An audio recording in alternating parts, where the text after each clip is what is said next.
What's up, ladies and gentlemen, welcome back to another video. This one I'm going to be giving you guys a little recap on gold here. I sent out this point of interest to the group chat on Discord, so if you aren't involved in that, make sure you guys join that up. And yeah, it's a pretty clean entry. Obviously not the most cleanest entry, but there's a special reason why I want to show you this, guys. Just because I took two positions on it, the first one being a loss, second one being a winner position. If I just go into analysis chart, I'll pull up the analysis chart on screen for you guys now, and as you can see, I'll just scroll up, and this is all from just yesterday. I'm just giving you guys updates from yesterday.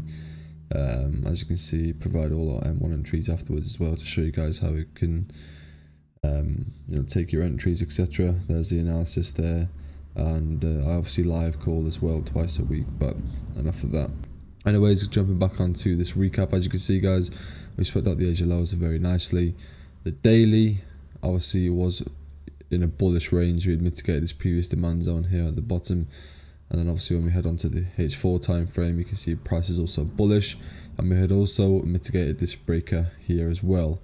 So that was some sort of high time frame bias. I had a pretty bullish bias at the time, and obviously price on the 15-minute at the time was also within this vicinity here. So we just swept out liquidity.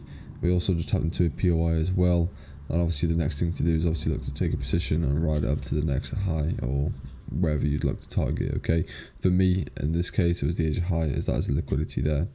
And now when we jump to the M1, as you can see here, I'll just go ahead and show you guys the way that I map structure leading into the POI, because a lot of people, they'll ask me what you do when price pulls into your POI, and I just thought I'd show you guys. So as you can see here, we had the point of interest. Price taps into it with this very first wick here. All we're looking to do now, because we're only 1 minute, we want to see a chalk. Obviously price at the point of this here, this is the range high and low.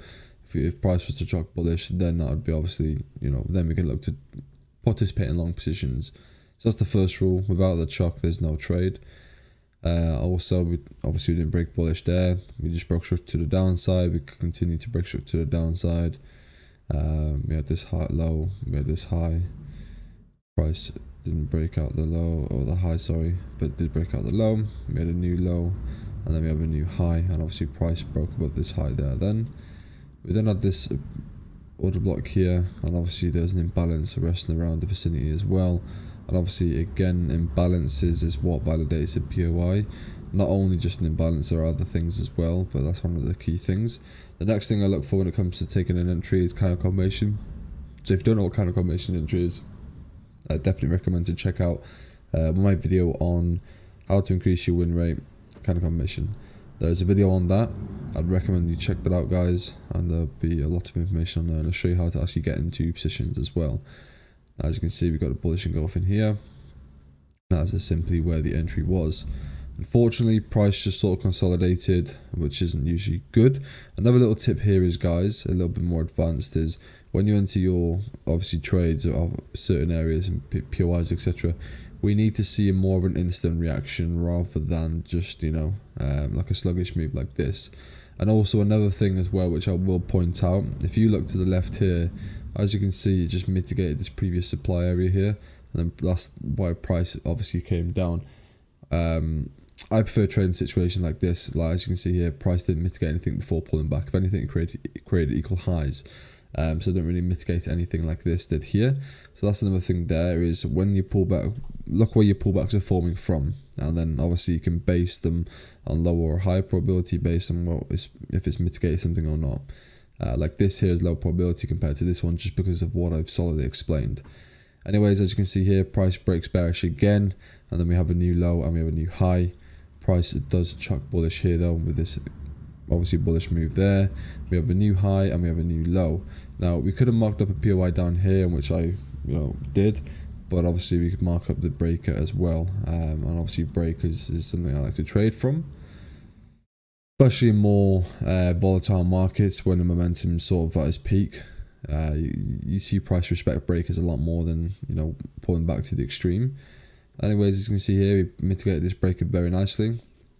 We then wait for the ZCFX kind of confirmation, in which we get, and then obviously that's where the entry was. And then yes, you can look at this as a potential demand chain, another mitigation as well. filled out this imbalance. So if you missed that one, you could have probably got an entry here, or you could have got a nice entry off here as well, or even all the way up here. So the entries are there. You just have to lock in a little harder and, you know, look at every little detail. That's just something I actually said to my group chat as well, is the opportunities are there. There's obviously slower markets, don't get me wrong, lately, but it doesn't mean that there is no opportunities. So many opportunities. That was pretty much it. And in terms of where I targeted, it was very simple. Like I said earlier in the video, was just the Asia highs, and that is simply where I look to target.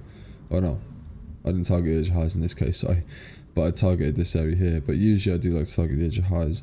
But if I was targeting the Asia highs, obviously it'd be a much significant position.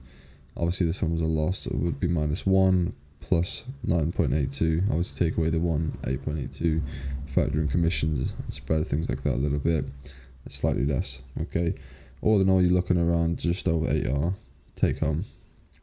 So not a bad trade at all, and obviously targeting those highs there, even still a nice position there. But I had it marked up because I was just marking up for my group chat, and I was talking about different targets or TP placements. But yeah, that's pretty much it really, guys. It's very simple. It's just, you know, even though I took a loss first, a lot of people, especially in this case, and especially some of you guys watching this, you may see price come into your POI that you have marked up, you take a loss, and then you just close the screen, and then you come back later and you feel like, oh, that was the second position I could have taken. That is a very common problem, because you're getting discouraged after the first loss. You're thinking, oh well, this POI has already, you know, failed. But in fact, it stayed within the POI. You know, we still have that bias in the higher time frame. Price shifted bullish again, and this is a lot better of a shift. And even, you know, you could even argue whether you take this or not based on this mitigation and where the pullback came from, and based on this being a potential chock here as well. So you could even argue against that trade, if you really wanted to, so to speak. But either way, this is the better entry here to be focusing on. So if you want to, guys, make sure you go ahead and study it. This is on gold, and it is around the times of 10:53 in the morning. This is all UK time, of course, and the exact entry was just 2 minutes past 11 in the morning as well. But that's pretty much it. Go ahead and study it. Thanks for watching, guys.